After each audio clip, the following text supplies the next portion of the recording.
பண நெருக்கடியிலும் இந்தியாவிற்கே முன்னோடி மாநிலமாக தமிழ்நாடு திகழும் வகையில் முதலமைச்சர் விஜய் தலைமையிலான தாவேக அரசு பல்வேறு திட்டப் பணிகளை சிறப்பாக செயல்படுத்தி வருவதாக வருவாய்த்துறை அமைச்சர் கே. செங்கோட்டையன் தெரிவித்துள்ளார். தமிழகம் முழுவதும் இருக்கின்ற பல்வேறு பணிகளை சீரோடும் சிறப்போடும் எழுச்சியோடும் இன்றைக்கு நடத்தி வருகிறார்கள். தமிழ்நாடு எல்லா மாநிலத்துக்கும் ஒரு முன்னோடி மாநிலமாக திகழ்கின்ற அளவிற்கு உருவாக்கி வருகிறார்கள். நிதி நெருக்கடி இருக்கின்ற நேரத்தில் கூட அதற்கான நிதிகளை எப்படி திரட்டுவது என்பதை ஆய்ந்து வருகிறார்கள். அதன் அடிப்படையில் பல்வேறு திட்டங்களை விரைந்து செயல்படுத்துவதற்கு முனைந்து நாள்தோறும் ஒரு ஆய்வுக் கூட்டங்களை நடைபெற்றுக் கொண்டிருக்கிறது. அந்த ஆய்வுக் கூட்டத்தின் மூலமாக ஒவ்வொரு துறையின் சார்பாக என்னென்ன திட்டங்களை நாம் நிறைவேற்ற வேண்டும் என்பதை முடிவு செய்து தெளிவாக அந்த பணிகளை நிறைவேற்றுவதற்கு ஆணையிட்டிருக்கிறார்கள்.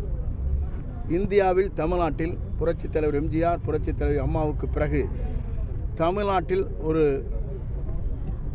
எழுச்சிமிக்க நிலையை உருவாக்குவதற்கு தமிழ்நாடு முதலமைச்சர் அவர்கள் அன்றைக்கு முதலே அமைச்சரவை கூட்டம் கூட்டிய போதே 5 ஆண்டு கால திட்டம் என்று 463 பக்கங்கள் 36 பக்கங்களை வெளியிட்டு இதுவரையிலும் இந்தியாவில் யாரும் செய்துவிட முடியாத சாதனைகளை படைத்திடல் வேண்டும் என்ற முறையில் ஒவ்வொரு துறையும் எவ்வளவு திட்டப்பணிகள் இருக்கிறது என்பதை ஆய்வு செய்து முதல் அமைச்சரவை கூட்டத்தில் வெளியிட்டிருக்கிறார்கள். இது தமிழ்நாட்டில் வரலாற்றில் முதல் முறையாக உருவாக்கப்பட்ட ஒன்று.